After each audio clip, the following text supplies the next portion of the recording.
Alright, y'all, I am here. I am here with another video. So, today, thank goodness, like, I'm not really reviewing the show because I'm pretty sure any of y'all who watch, like, YouTubers have been able to tell y'all, like, reviewing The Real Housewives of Potomac has just been it has been so annoying. It really has. So I'm so glad that it's over. I want to say, as far as the Real Housewives of Salt Lake City, it's not that I'm not reviewing the show anymore. Here's the thing about how I do reviews, and I promise y'all, I promise, going into the new year, I am going to be more consistent. I'm actually before the end of the year, I'm actually going to put a video up of pretty much the schedule of how I will be reviewing things. But here's the thing: I don't like reviewing something if I'm not really into it. So, like, the reason why you'll see, like, there's some episodes of the Real Housewives of Salt Lake City I didn't review. It's not because oh, I just didn't get to it. It's because I didn't really feel like there was much to talk about. So a lot of times I might talk about it, but it'll be in like a separate video mixed in with something else. So anyway, the majority of this video is going to be about all of the Real Housewives franchises. Before I go there, I guess I'll just talk about the new shows that I will be reviewing. Well, outside of the Real Housewives, what I'll be reviewing is there's a show coming on OWN called Bell something, I don't know, but it's about these black women or whatever who they all own businesses. I am going to be reviewing that. That starts January 15th. I will be reviewing that. Um, when P Valley comes back on, whenever that is next year, I will be reviewing that weekly. Um, if there's any other shows outside of the Real Housewives that you guys would like me to review, please let me know. Please get in the comments and let me know, and I will make sure to do so. Yeah. So let me see. Was there something else that I had to say about?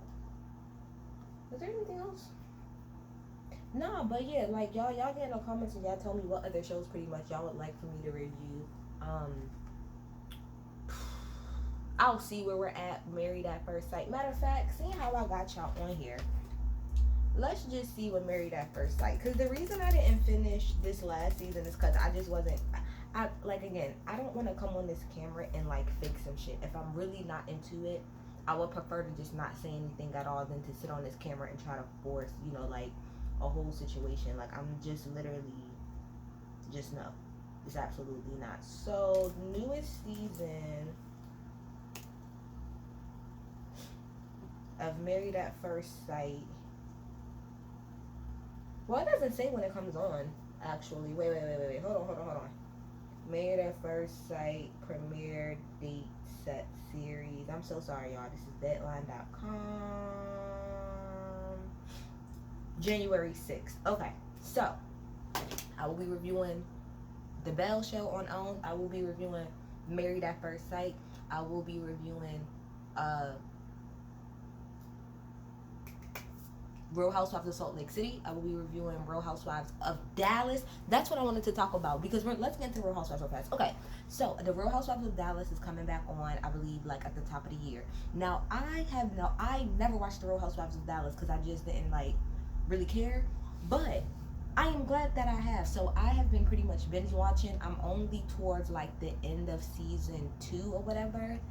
These tours are everything. I love it. I love it so far. Brandy is, she's just a whole nother situation. Like, her, it's just so much that goes on that show that is like thoroughly entertaining but so mind-boggling at the same time.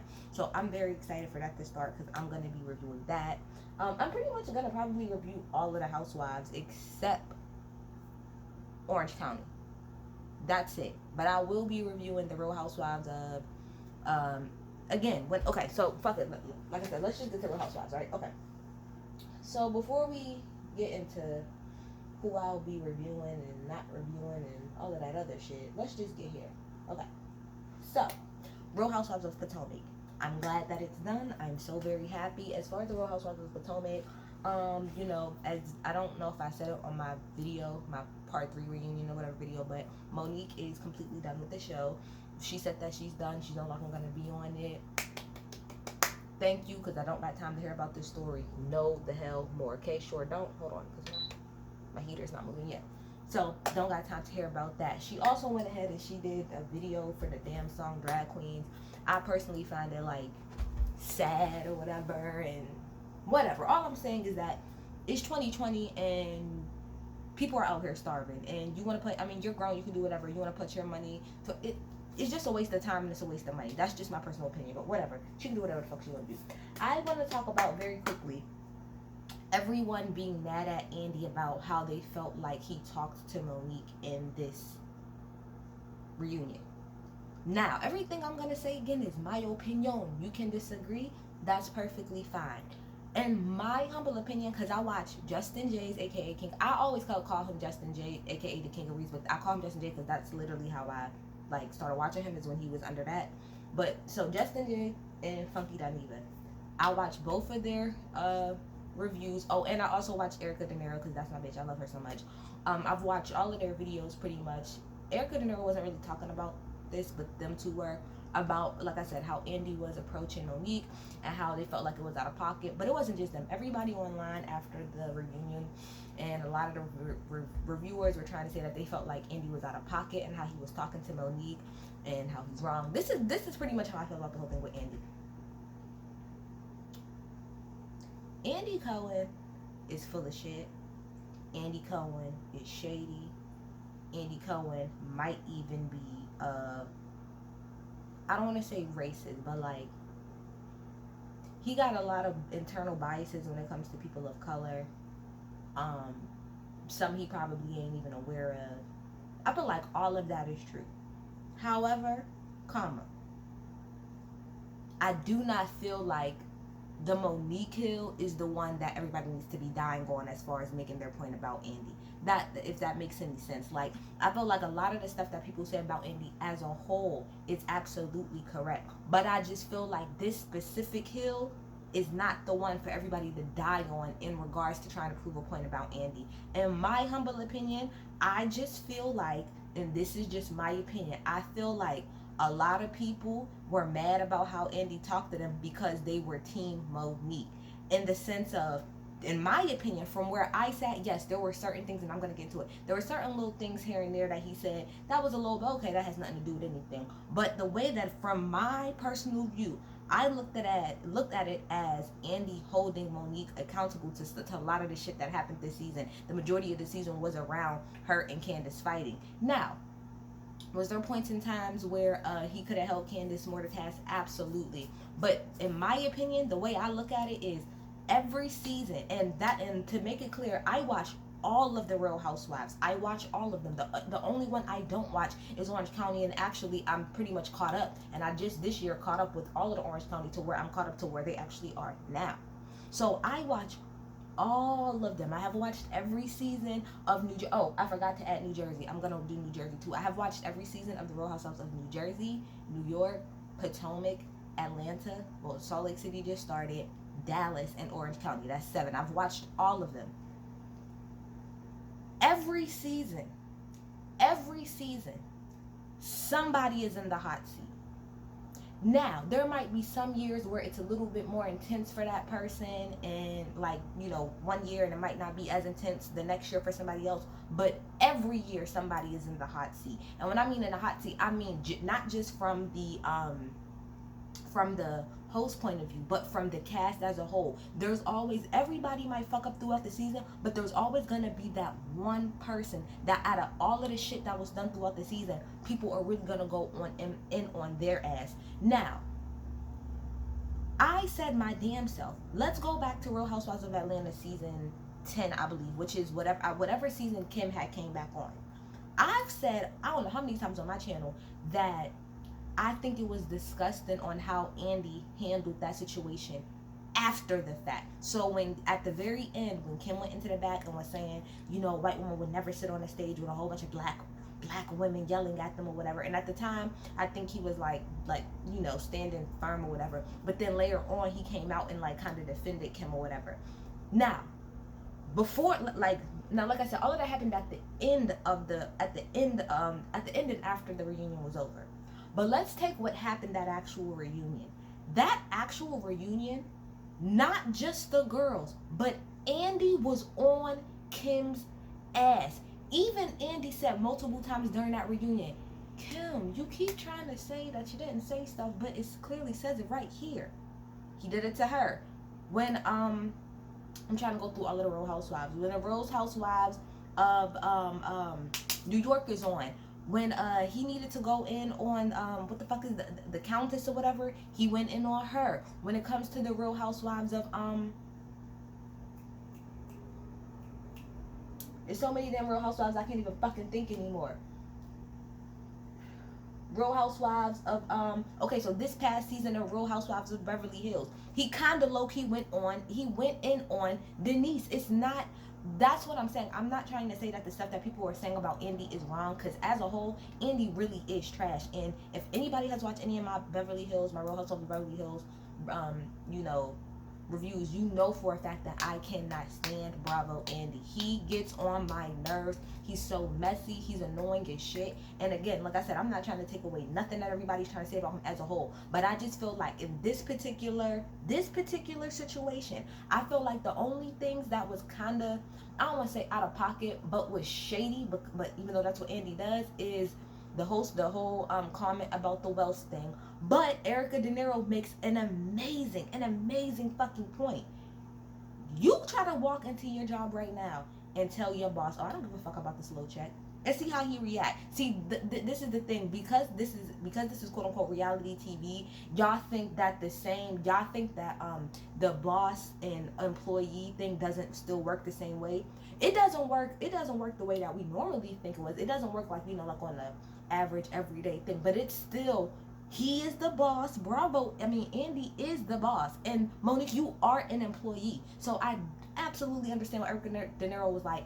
Her saying to him, "I don't need this little check," that is diminishing the Real Housewives. And also, to make a good point, like, thankfully she's not on the show, because I'm pretty sure Andy's looking at her like, well, if it's that little of a check, then why you here? If it's that little of a check, why you been on here since season 2? I can understand from Andy's point of view being like, what? Like what you mean? But at the same time, with that being said, I can understand why somebody would feel slighted, like, well, why would you think that Monique doesn't have any money or whatever? But again, I personally just took it like, hey, Andy is being shady as fuck, as he normally is.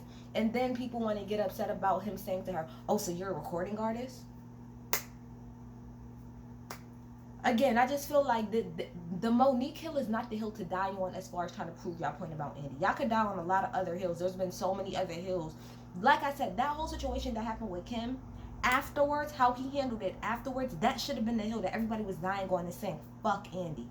That hill right there, him doubling back and pretty much trying to defend Kim and what she said, that should have been a breaking point with everybody. Not him shading Monique, because he really didn't say anything completely out of pocket. He shaded the fuck out of her. And in my opinion, a lot of y'all are really only paying attention because y'all so team Monique. Y'all like her so much, so y'all like, why you coming for my girl? But let's be real, Andy comes for at least one person. Like I said, at least one person during each reunion of each fucking franchise. Even when it came to Teresa, Giudice on the Real Housewives of New Jersey, Andy was not letting the fuck up off of Teresa. He just wasn't. He wasn't letting the fuck up. So I just want to make that clear. I do not care for Bravo Andy, but I don't think that this is the right hill for y'all to die on. And that's just how I feel about that. Oh, and also, as far as the Real Housewives of Potomac is concerned, somebody put in my comments that Wendy is actually coming back. I'm very happy that Wendy is coming back. What I didn't say in my last video, what I meant to say, is that the reason I wanted Wendy to be back on the show is because I feel like she really didn't get to really fully explore her story because of the fight. Because of the fight being such a central thing. Yeah, we talked a little bit about, the situation with her mom and her changing jobs, and then we touched a tad bit on the whole situation between her and her husband's relationship with their family, which is something I would really like them to dig into more. But how much can they really dig into anybody's story when the fight is at the central of everything? So everything we're doing is revolving to the fight. You know what I mean? So I feel like she really didn't have any other chance but to really be the peanut gallery. Because that's the thing, if Wendy didn't actually step in, and I'm not saying she had to pick a side, but if she never really voiced her opinion or had anything to say about what happened, Wendy would have nothing to say. She really would have nothing to say, because everybody keep talking about this damn fight. You know what I mean? So I'm glad that she's coming back. As far as Real Housewives of Atlanta, until an interesting episode comes on, I will not be reviewing this show. I refuse to waste my time to review this show.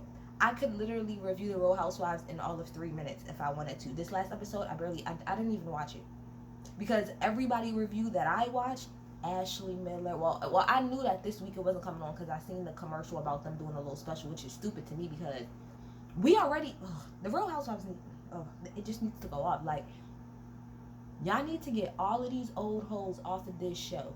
We no longer need Cynthia. We do not care. She's done. Candy, we do not care. She's done. I do not care about her and her making another business. I don't care. And Riley is grown. I don't give a fuck. Okay.